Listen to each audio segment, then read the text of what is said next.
It's full steam ahead on the Senate confirmation process for President Biden's historic Supreme Court pick.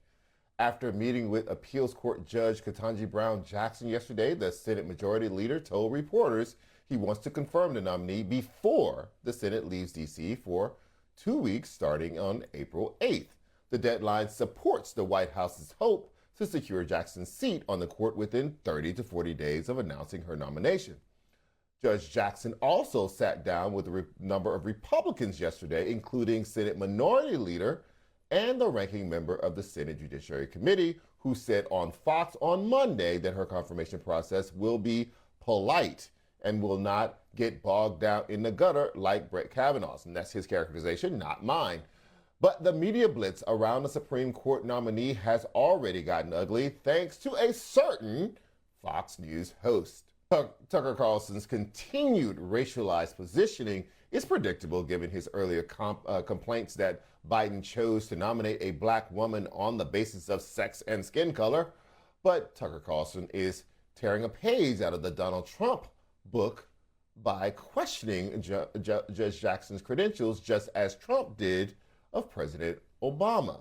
In addition to his obsession with Obama's birth certificate, Trump in 2011 said that the former president was a terrible student, even though he graduated magna cum laude and was the first black editor of the Harvard Law Review.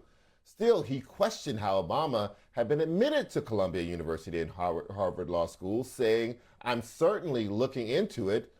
Let him show his records." In 2012, Trump even offered to make a $5 million donation to Obama's charity of choice if he released his college applications and transcripts, arguing, "We know very little about this president." 10 years later, Tucker Carlson is merely mimicking the tired racist play we've already seen. Joining me now to discuss is Imani Gandy, senior editor of law and policy at Rewire News Group. So, Imani, what do you make of this Tucker Carlson play and asking to see her papers and asking for her to credential herself and asking for her to prove that she has the credentials that the other candidates or justices who've been confirmed to the court may have?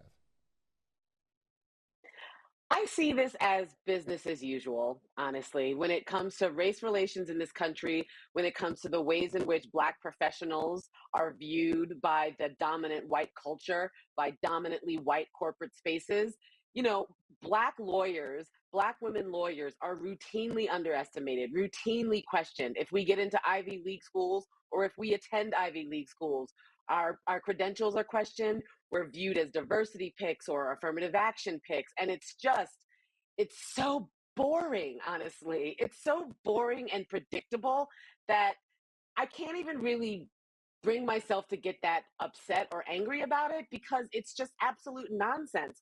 This idea that the LSAT score matters to anyone, especially someone like Ketanji Brown Jackson, who has been a jurist for 20 years, who clerked for the Supreme Court, who clerked for 2 other federal courts, who was editor of the Harvard Law Review. I mean, these are qualifications that not many people generally have, much less not many people who are even on the Supreme Court. I mean, if you look back in Supreme Court history, there are about 24 or 25 justices who didn't go to law school at all. So the idea that this qualified Black woman needs to show her papers to a white man who did not demand the same of Brett Kavanaugh or Amy Coney Barrett or Neil Gorsuch just bespeaks his racism. And honestly, I find it really boring.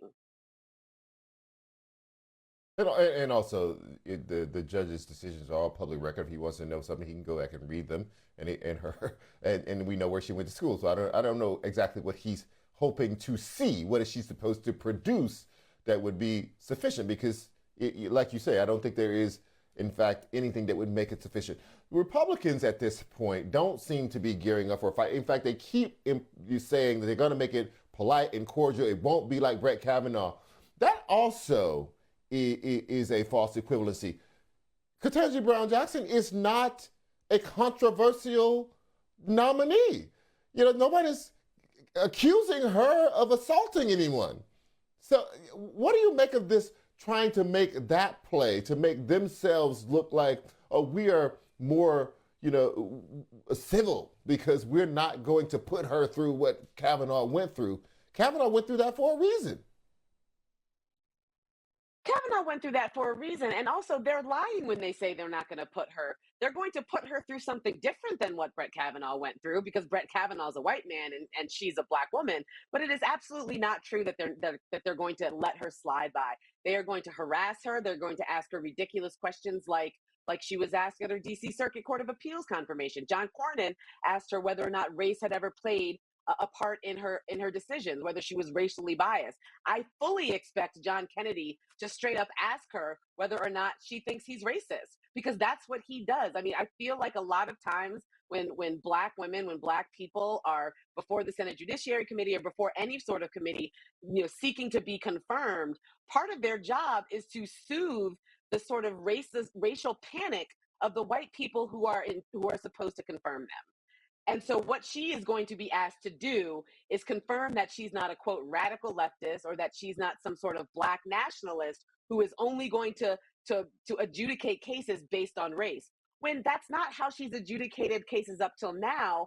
And she was just confirmed. So I'm not sure what judicial philosophy of hers could have changed so dramatically, such that there needs to be this outpouring of, well, we don't know who she is. We don't know a lot about this candidate. Mitch McConnell is saying that she's a radical leftist who's being promoted by dark money groups. All of it is projection and all of it is nonsense. Imani, I have about 1 minute here, but I want to get this question in. She went to Harvard Law School.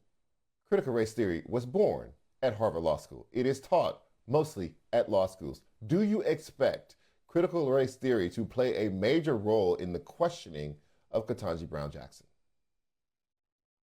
Absolutely. The critical race theory is chum for the waters. It's chum for the base of the Republicans. And so to the extent that they can make racial attacks that don't even seem like racial attacks, it makes it seem like they're just asking questions. They're concerned about the future of children and whether or not they're being indoctrinated by, quote unquote, divisive concepts, which is something that South Dakota is now trying to outlaw in schools. So I absolutely expect that critical race theory is going to play a part in this. I think that's the only card they have to play.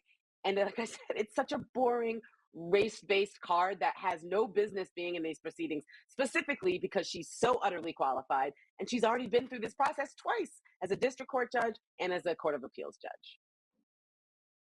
Imani Gandy, thank you so much as always.